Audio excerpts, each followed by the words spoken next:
जिंदाबाद जिंदाबाद जिंदाबाद।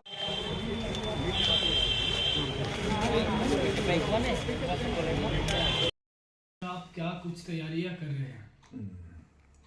देखिए, मेरा एक तरह से मिशन है कि अपने मुसहर भुइयां शोषित वंचित जन अधिकार जागृति चिंतन अभियान के तहत विगत पूरे बिहार भर में 1.5 सालों से ये अभियान चल रहा है और उस अभियान के तहत मैं जमुई लोकसभा में निरंतर कार्यक्रम कर रहा हूँ और उस कार्यक्रम के तहत मेरा एक पहल है कि वहाँ के शोषित वंचित मुसहर भुइयां शोषित वंचित समाज का उत्थान हो।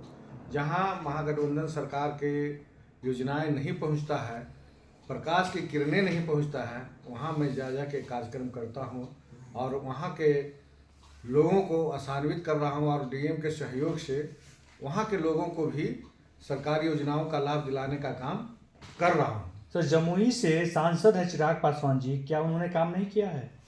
देखिए, मैं उनके पिताजी रामविलास पासवान जी को थैंक्स कहता हूं कि उन्होंने सर्व समाज को लेकर चले और साथ साथ दलित को भी लेके चले। लेकिन चिराग पासवान दलित होने के नाते सुरक्षित सीट से चुनाव लड़ते हैं, विगत 2 टर्म से चुनाव लड़ रहे हैं, लेकिन दलित के यहाँ नहीं जाना पसंद करते हैं, न दलित के बारे में सोचना पसंद करते हैं और दलित कस्बों में गांव कस्बों में जानते भी नहीं हैं। वहाँ के दलित लोग इतना शोषित वंचित समाज है, आदिवासी समाज है, उनका चेहरा भी रूबरू नहीं देखे, लेकिन टेलीविजन व मोबाइल के माध्यम से भले देख लें। लेकिन दलित का नेतृत्व तो चिराग पासवान को लोग मानते हैं। ये कथित कथावत आप लोग के माध्यम से है, लेकिन वह कभी दलित का नेता हो ही नहीं सकते हैं। कारण है कि डॉक्टर भीमराव अंबेडकर के संविधान के जो विरोध है, लोकतंत्र के जो विरोध है और हमारे भारत के समझिए कि नागरिकों के विरुद्ध है, वह तो दलित हो ही नहीं सकता। पहले तो अपने दलित तो एस्टेब्लिश करे कि हम दलित हैं और दलित के विरुद्ध ही काम कर रहे हैं, तो दलित के नेता हो कैसे सकते हैं? क्या यही वजह रहा जो स्थापना दिवस में चिराग पासवान जी ने जो यहाँ पर पटना बापू सभागार में मनाया गया था, उस दिन इनका बाबा का फोटो नहीं रहा?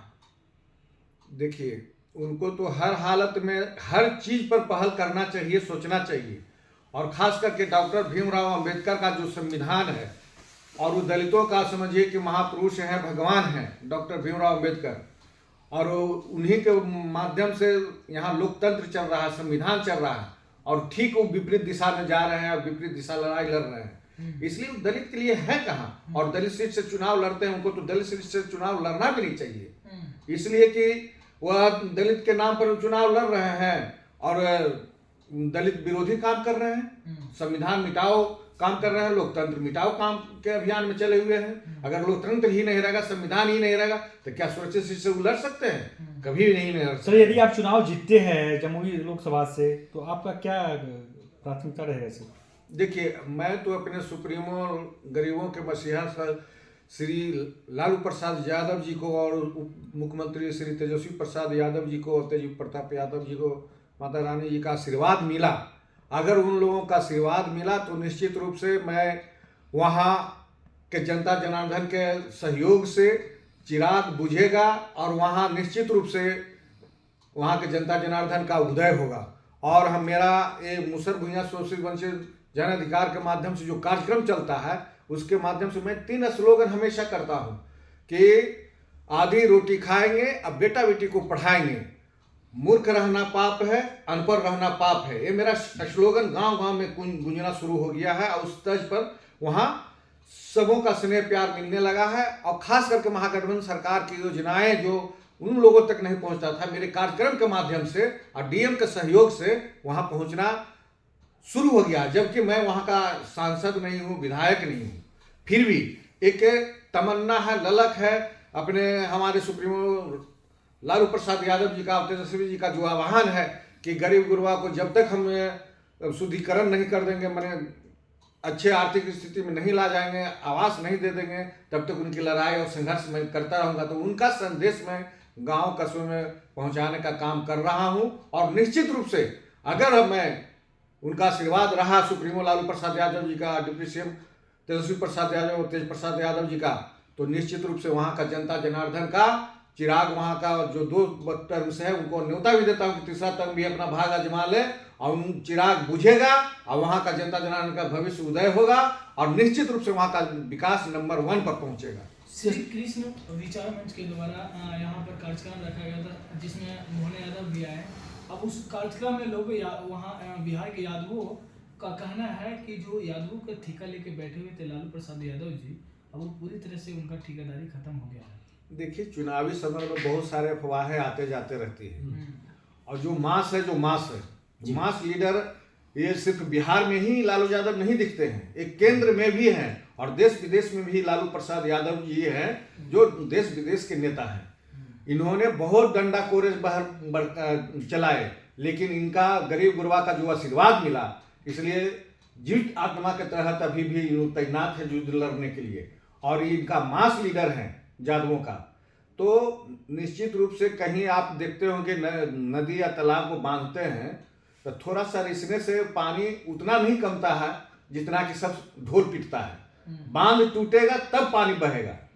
यहाँ तो बांध बंधा हुआ है, इसलिए कहने का मतलब यदुवंशी समाज के जो भी लोग हैं वह निश्चित रूप से लालू प्रसाद के प्रति आस्था रखते हैं और उनका आस्था पर हमेशा डिगे हुए हैं। और खास करके युवा तुर्क नेता जो हैं तेजस्वी प्रसाद यादव जी, जो रोजगारों का जो बौछार लगा दिए और स्वास्थ्य विभाग में सुनवाई करवाई और दवाई का जो बौछार लगा दिए, वह उससे यहाँ के युवा पीढ़ी में एक आसानी जिंदगी गुजर रहा है कि निश्चित रूप से आने वाला अगर ये सेकंड कुर्सी पर है, फर्स्ट कुर्सी पर आएंगे तो निश्चित रूप से बिहार का कायाकल्प भी होगा और यहाँ का युवा युवतियों का भी भविष्य का कायाकल्प होगा। इसलिए यहाँ का युवा युवती भी निश्चित रूप से रोजगार का आशा देखते हुए तेजस्वी को भविष्य मान रहे हैं। चिराग पासवान का एक बयान है सर, समृद्ध दलित को आरक्षण छोड़ देना चाहिए, इस पे क्या कहेंगे? हम तो कहते हैं 100% जो बात बोल रहे हैं पहले वो छोड़ दें और उनके चचा भतीजा दोनों हैं, वो दोनों पहले छोड़े, क्योंकि दोनों उनके पिताजी के टर्म से ही अच्छे ओहदे पर हैं, फिर भी वो क्यों हाजीपुर जमुई कर रहे हैं?